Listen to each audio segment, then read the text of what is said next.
Qianlong vase, sold for $69 million. The Hope Diamond, insured for $200 million. The Mona Lisa by Leonardo da Vinci, insured for $100 million in 1962, is now worth over $800 million when adjusted for inflation. These are some of the most expensive historical artifacts in the world. Their price tag may already seem astronomical for common folks like us. But there is one artifact, one long-lost artifact, that will be worth so much more than all these objects combined when found. And that object is the one and only original imperial seal of China, also known as the heirloom seal of the realm. The object would be worth over $1 trillion. That's 12 zeros after a 1. But it could be worth much more. To know how I arrived at this figure, let's take a quick look at the history and origin of the artifact. The seal was carved out of the legendary jade piece, He Si Bi, by the order of the first emperor of China, Qin Shi Huang. Traditionally, jade have always been the Chinese's favorite type of gemstone, and the He Si Bi was a very precious piece of jade. It was originally discovered and crafted in the state of Chu during the 8th century BCE, spring and autumn period, before China was even united. Eventually, it came into the possession of the state of Zhao. By 283 BCE, the jade itself had already become a legendary artifact, and King Zhao Xiang of Qin, the great-grandfather of Qin Shi Huang, wanted to purchase it from Zhao with 15 cities. But fearing that he might not honor his end of the bargain, the deal did not go through. By 221 BCE, when Qin Shi Huang conquered all of China and became the first emperor, the He Si Bi was in his possession. To celebrate the momentous event, he ordered his prime minister Li Si to carve the jade piece into the heirloom seal of the realm. The words, "Having received the mandate from heaven, may the emperor lead a long and prosperous life," were carved onto one side of the seal. The seal functions as a stamp, used by Chinese emperors to sign their documents with. But more important than its practical function is its symbolic value. When the last ruler of the Qin dynasty gave it to Liu Bang, the founder of the Han dynasty, it became the symbol of the passing of the mandate of heaven to a new dynasty. Thus, it became a legitimizing tool for future emperors who want to establish their own dynasty.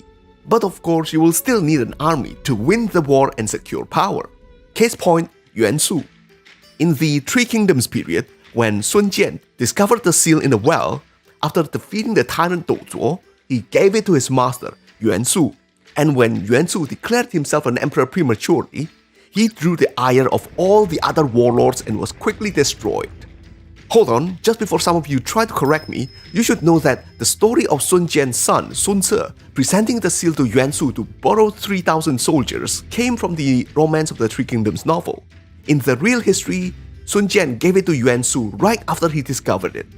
Eventually, the heirloom seal of the realm was lost somewhere between the 10th to the 14th century CE.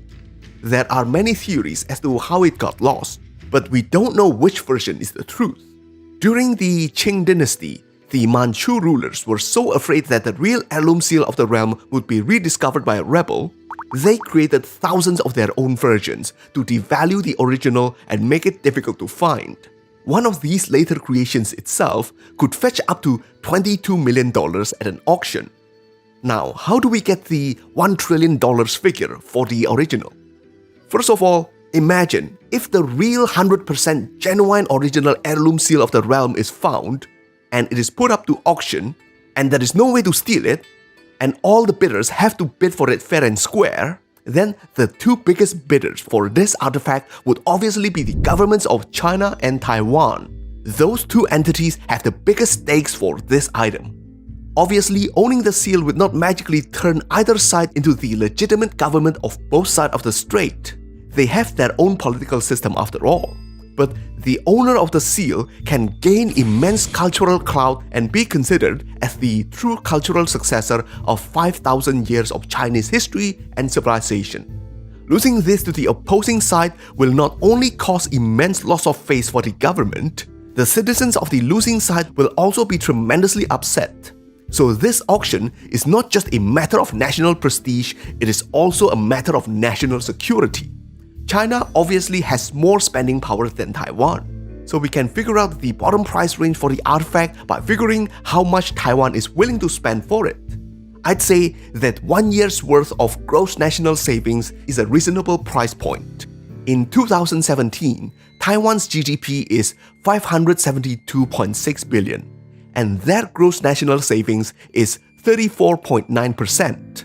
So they have around $199.83 billion that they can spend on this item. Now, let's say if the United States is willing to lend its ally, Taiwan, money to keep bidding, what do you think is the reasonable market value for this artifact? Using history as our guide, the He was valued at 15 cities.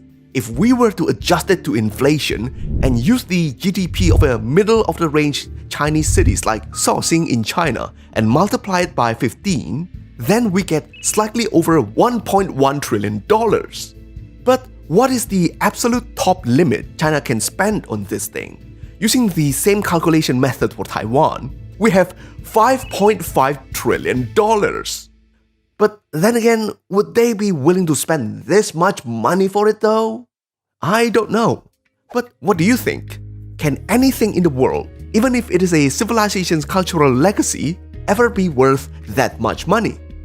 But of course, if we really want to know what will happen, the heirloom seal of the realm needs to be found first. And this seal you have been looking at throughout the video obviously isn't the real seal, because it is lost. Seal, deal, get it? But we do know some details of the heirloom seal that can help us find it. The original seal is mostly made of jade, and one of its corners is chipped. In the year 9 CE, during Wang Mang's usurpation of the Han dynasty, the Empress Dowager was so angry at him, she threw the heirloom seal to the ground and it chipped one of its corners. He later had the corner restored with gold, so it may look something like this. Also, on one of its sides is carved the words, "Having received the mandate from heaven, may the emperor lead a long and prosperous life." It should also be written in the ancient seal script style, which was commonly used during the time period. So if the seal you found doesn't fit any of those descriptions, then you're out of luck. By the way, if you are entertained by the video, give it a thumbs up, and if you like history from Asia and other parts of the world, then you should subscribe because we've got plenty more of those coming. Until next time, stay cool my bros!